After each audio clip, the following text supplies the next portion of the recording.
Alléluia, gloire à Jésus-Christ, que le nom du Seigneur soit béni, que le nom de l'Éternel soit élevé, que le nom de l'Éternel soit magnifié en ce jour dans le nom puissant de Jésus-Christ. Lui qui nous donne la grâce et la faveur de nous retrouver encore ce jour à ses pieds pour écouter sa parole. Que son esprit soit au cœur de ce moment que nous voulons passer à ses pieds et qui dispose nos cœurs à recevoir de lui le meilleur au nom puissant de Jésus-Christ. Bien-aimé, toi qui te connectes à moi maintenant, toi qui as l'habitude de me suivre, toi qui like, qui commente mes vidéos, mes enseignements, que Dieu te bénisse. Que sa grâce te localise en ce jour et qu'il te comble de toutes sortes de bénédictions dans le nom puissant de Jésus-Christ.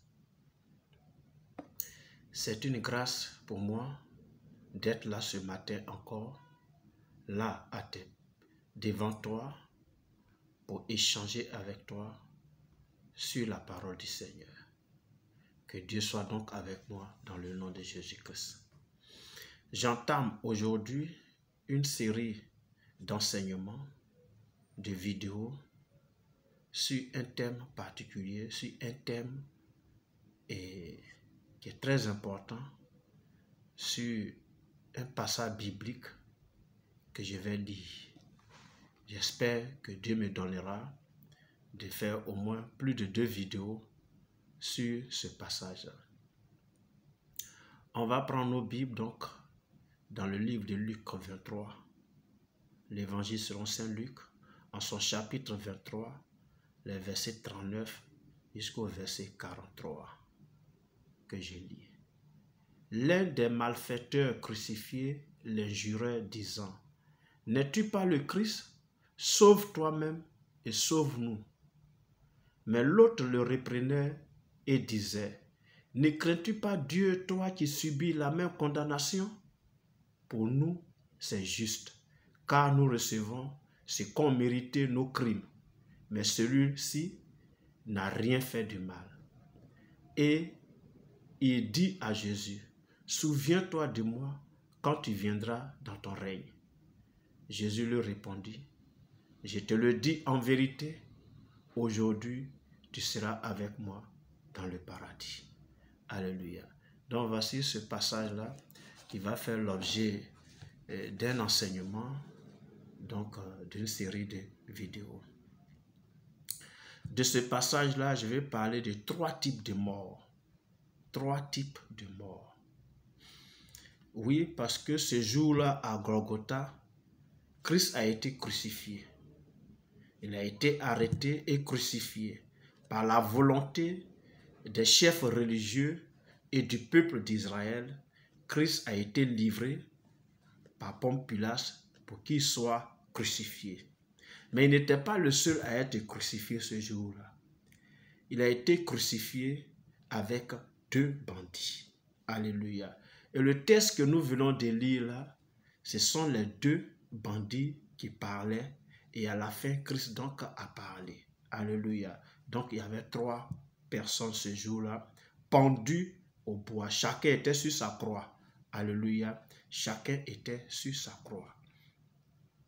Et ici, la Bible nous révèle qu'un des bandits va donc, comment je vais dire ça, dire des sanités sur Jésus-Christ. Il va l'injurier, n'est-ce pas, c'est la Bible dit ici. Et il va même parler à Jésus avec beaucoup de mépris. Tu n'es pas le Christ? Sauve-toi et sauve-nous. C'est vrai qu'il parle avec beaucoup de légèreté sur Jésus. Et là, le second va le reprendre pour dire: « Mais attends, écoute, est-ce que tu t'entends? C'est que tu dis, est-ce que tu entends? Hein? Lui là, il a fait quoi? Il n'a rien fait. Mais nous, cette condamnation-là, nous la méritons parce que c'est la conséquence des actes que nous avons posés. Nous méritons cette condamnation, mais lui, il n'a rien fait. Il ne mérite même pas. Et il subit le même sort que toi, et toi, tu es en train de l'injurier et parler des sanités sur lui. Et il se tourne vers Jésus. Et il dit à Jésus: « Souviens-toi de moi quand tu vas revenir dans ton règne. Et Jésus va lui dire, fais une promesse qu'aujourd'hui même, tu seras avec moi au paradis. Donc, il y a eu 3 types de morts ce jour-là à Golgotha. La première mort, ou le premier type de mort ici, c'est d'abord la mort de Jésus, que nous devons comprendre. Amen. Ce que nous devons comprendre, c'est que Christ a été mis au rang des bandits. Amen. Il a été crucifié comme un malfrat. Alléluia. Mais il n'a rien fait. On a lu le texte. Et l'autre bandit même reconnaît que Christ n'a rien fait, qu'il est innocent et qu'il ne mérite pas vraiment cette correction. Il ne mérite pas cette condamnation. Donc voici quelqu'un qui n'a rien fait, mais qu'on met au rang des bandits. En réalité, c'est nous qui méritons ce sort-là. C'est nous les bandits. C'est nous les méchants. C'est nous les malfrats. Nous les hommes. Nous qui n'avons pas Christ. C'est nous dans nos cœurs. Nous tuons beaucoup de personnes chaque jour. Nous lions beaucoup de personnes dans nos cœurs chaque jour. La méchanceté a rempli nos cœurs. C'est nous qui méritions cette correction. C'est nous qui méritions cette condamnation. Lui, il n'a rien fait. Mais il a été mis au rang des malfaiteurs. C'est nous les malfaiteurs. C'est nous les violeurs. C'est nous les voleurs. Nous les criminels. Nous les bandits. Nous qui détournons les fonds. Nous qui escroquons. Nous qui broutons. C'est nous qui méritions véritablement cette condamnation. Mais Christ, lui, n'a rien fait. Alors, il fait quoi là? Comme un bandit pendu au bois. En réalité, c'est notre punition qu'il a pris là-bas. Lui, l'innocent, a pris notre place. Lui, l'innocent, il est mort à notre place pour nous donner lui sa vie. Alléluia. Pour nous donner lui-même sa vie. Parce que l'homme naturel est ancré au péché. Nous sommes liés au péché. Nous sommes conçus dans le péché et nous respirons le péché, nous vivons le péché, nous pratiquons le péché, nous manufacturons le péché, nous fabriquons le péché. L'homme naturel, c'est un fabricant du péché. Toutes ses pensées sont détournées vers le mal. Et c'est ça que Christ est venu charger à la croix. Pour que nous soyons libres de ce caractère-là. Nous soyons libres de ce comportement. Nous soyons libres du péché. Alléluia. Et la Bible dit dans le livre de Matthieu 1, au verset 21, « Elle enfantera un fils. Tu lui donneras le nom de Jésus, car c'est lui qui sauvera son peuple du péché. » Alléluia. Christ est venu sauver l'humanité du péché. Et pour sauver l'humanité du péché, il fallait que le sang coule. Il fallait que le sang verse pour véritablement satisfaire à la justice de Dieu. Parce que sans effusion de sang, il n'y a point de pardon des péchés, dit la parole de Dieu. Et n'importe quel sang ne pouvait pas verser. Le sang des taureaux, des boucs ne pouvait pas véritablement satisfaire à la justice de Dieu pour pardonner l'homme. Il fallait le sang d'un homme innocent. Et Christ s'est mis dans la peau d'un homme innocent. Il a pris la forme d'un simple homme. Il a vécu sans péché, sans crime. Et c'est lui qui allait verser son sang pour que toi, tu sois sauvé, pour que moi, je sois sauvé. Alléluia. Ésaïe 53. Ésaïe 53. On va lire les versets 4 à 6. Ésaïe 53, soufflez que je trouve le passage, les versets 4 à 6. Et voici ce que dit la parole de Dieu. Cependant, ce sont nos souffrances qu'il a portées à la croix. Ce sont nos souffrances qu'il a portées. Le péché est une souffrance. Le péché avilit l'homme. Le péché est un fardeau que nous... Tu vois pas, quand ça dit que tu es en train de réfléchir comment faire du mal à quelqu'un, tu ne vois pas que c'est une souffrance. Hein? Tu critiques les gens, tu ne vois pas que c'est une souffrance. Cependant, ce sont nos souffrances qu'il a portées. C'est de nos douleurs qu'il s'est chargé.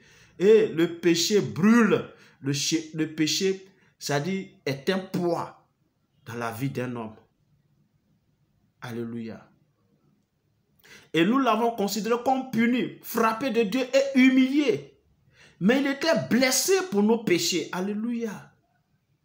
Brisé pour nos iniquités. Le châtiment qui nous donne la paix est tombé sur lui. Et c'est par ses maîtresses que nous sommes guéris. Alléluia. Nous étions tous errants comme des brebis. Chacun suivait sa propre voie. Et l'Éternel a fait retomber sur lui l'iniquité de tous. Amen. Tu vois, tu suis ta propre voie. Tu ne sais même pas où tu vas. Ta vie n'a pas de sens. Ce péché qui est un poids sur toi, là, Christ a porté le prix à la croix de Golgotha.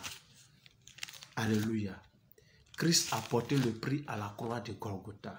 Et toi, tu dois pouvoir comprendre cela. Comprends que Christ est mort pour toi. Comprends que Christ a payé le prix pour ton salut. On va continuer dans le livre de Romains 5. Romains chapitre 5. On va lire les versets 6 à 8. Car lorsque nous étions encore sans force, Christ au temps marqué est mort pour des impies.